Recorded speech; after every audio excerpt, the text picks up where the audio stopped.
The largest gap between successful and unsuccessful people in life is the thinking gap. I'm not talking about being smart. I'm not talking about an IQ. I'm talking about how you think, how I think. Successful people think differently than unsuccessful people. Wise thinking leads to right living. Stupid thinking leads to wrong living. If you want to have a fulfilled life, you have to fill your mind correctly.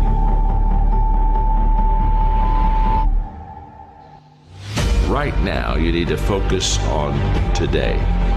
And what I realized so many leaders don't understand is that truly today matters. And we overestimate what we could do tomorrow. We over-exaggerate what we did yesterday, but we underestimate what we can do right now. The only time you have, the only time I have, is now. So the question for all of us is, what am I doing with now? The great leaders, they're present in the moment, and because of that, they maximize the moment. So if you're tempted to take that faraway glance, well, glance, but get right back to the present moment. Because today you're preparing to make tomorrow a success.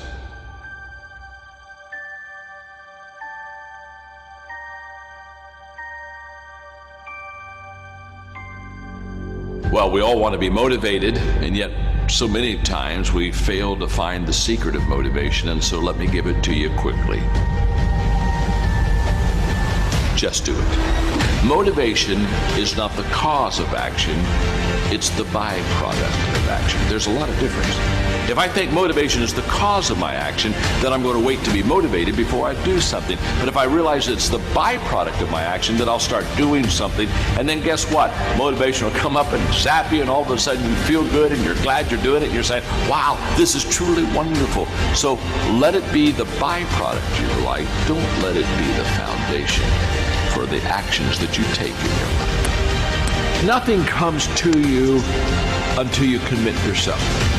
Nothing comes to you if you're just going to try, but you're not committed. Nothing comes to you if you're just thinking about it. It's not until you take the action step. It's not until you take the direction do the things start to flow through you. But I'm saying don't cheat yourself out of the possibility of the potential that's on the other side of commitment.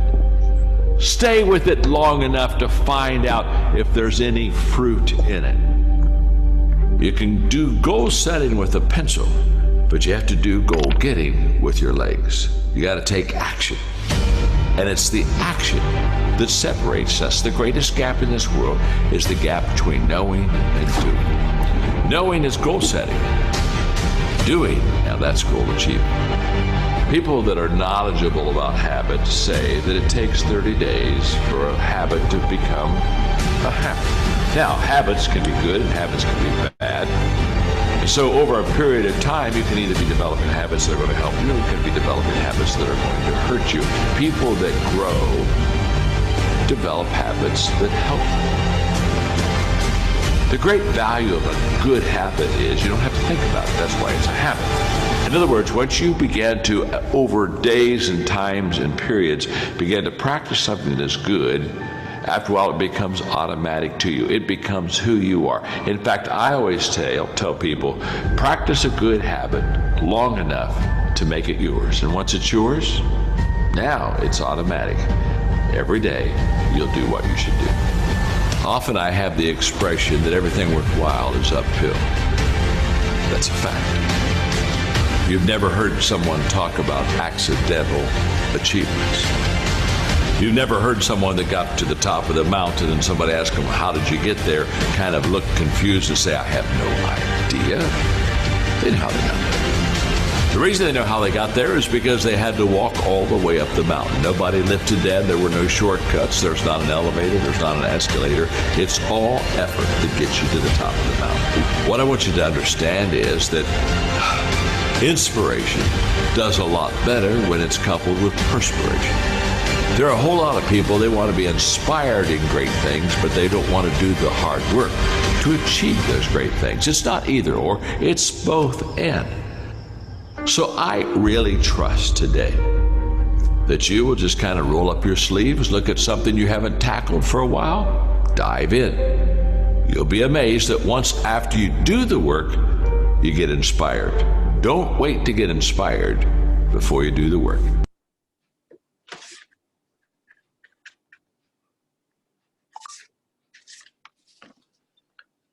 Oke, makasih teman-teman udah lihat videonya. Nah, di situ aku mengambil 4 poin penting dari video tersebut.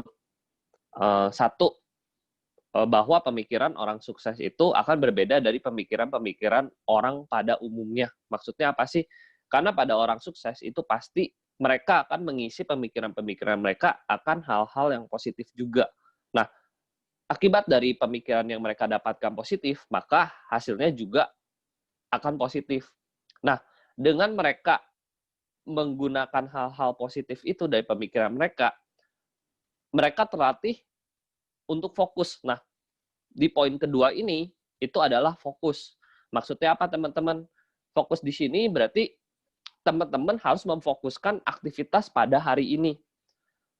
Contoh, misalnya aktivitas pada hari ini, kalau misalnya kita untuk melakukan di Business Vision Alliance ini, berarti teman-teman harus fokus, 1, bikin janji temu untuk 1 minggu ke depan. 2, teman-teman fokus melakukan aktivitas.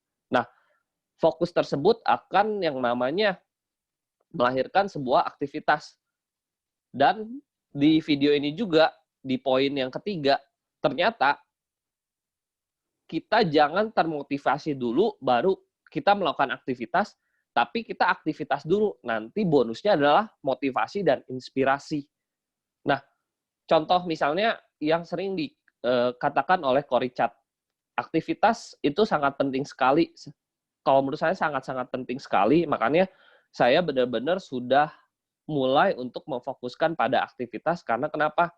Yang tadi di video dibilang bahwa aktivitas itu bonusnya adalah motivasi dan ada inspirasi. Contoh, kalau misalkan ada orang bikin janji temu 1 hari cuma 1. Artinya 30 hari, dia 1 bulan ada 30 janji temu. Artinya dia hanya 30 kali termotivasi. Coba kalau misalkan 1 hari kita bikin janji temu 4. Berarti kita sehari ketemu 4. Nah, sebulan kita 120 kali termotivasi. Nah, yuk kita jumlahkan dalam 1 tahun. Nah, orang yang pertama berarti termotivasi sebanyak 360 kali. Tapi orang yang membuat janji temu 1 hari 4 kali akan termotivasi sebanyak 1.440 kali. Artinya, hasilnya pun akan berbeda jauh kalau misalkan kita melakukan aktivitas selama 1 tahun yang benar-benar kita lakukan secara konsisten, yang dikatakan oleh Ko Richard bahwa 1 hari 3-4. Nah, karena dari aktivitas tersebut pasti mereka akan mendapatkan suatu namanya kesuksesan yang tidak didapatkan oleh orang yang biasa. Nah, contoh Ko Richard sama Ci Susan juga udah 1 miliar. Nggak mungkin Ko Richard dan Ci Susan itu nggak tahu caranya. Contoh yang diberikan sama video tersebut, kalau orang naik gunung, kalau kita tanya sampai ke puncak, pasti mereka bisa tahu. Mereka nggak mungkin bingung gimana cara naik gunung sampai ke puncak. Sama juga orang yang udah dahulu awal-awal melalui bisnis ini dan udah mencapai titik-titik tahapan bisnis, pasti mereka udah tahu gimana caranya ngasih tahu ke bawah-bawahnya mereka. Nah, jadi artinya apa? Kita tinggal ikutin aja, teman-teman. Jejaknya pasti akan kita dapatkan semua, teman-teman. Nah, yang kesimpulan dari semua yang saya bisa berikan di video ini, bahwa kita lakukan aja, nanti inspirasi dan motivasi akan datang sendiri. Jadi, ya pada akhirnya memang aktivitas itu yang penting menurut saya. Itu aja dari saya, teman-teman. Mungkin Winnie ada nambahkan? Ya, dari video itu juga kita lihat ya, hari ini yang kita siapkan, yang kita lakukan, yang membuat kita hari esok akan jadi sukses. Gak mungkin kita langsung ngambil tahap langkah besar. Kita ngambil step-step kecil dari 1 ke 10, 10 ke 20, 20 ke 30 untuk mencapai ke 1000. Kayak ini, kita digambarkan sebagai lahan. Lahan yang subur sekalipun, kalau petaninya nggak tekun, nggak ngapa-ngapain, nggak rajin, nggak aktivitas tiap hari, itu nggak akan jadi apa-apa. Gitu. Kita akan kagum karena mereka sekali melakukan. Pekerjaan kita kayak yang tadi digambarin itu akan dapat inspirasi dari apa yang kita lakukan. Kayak misalnya kita ketemu dengan nasabah yang satu, kita punya inspirasi nih. Oh, ini seperti ini. Besoknya kita ada lagi inspirasi, oh seperti ini. Jadi next-nya kita nggak akan jatuh 2 kali dengan hal yang sama. Kita punya gimana caranya berhasil dengan sesuatu yang kita lakukan. Gitu. Terus juga karena usaha itu milik kita dan ketentuan itu milik Tuhan. Gitu. Pasti selalu ada kemenangan di balik dari perjuangan yang kita lakukan sekarang. Gitu aja teman-teman.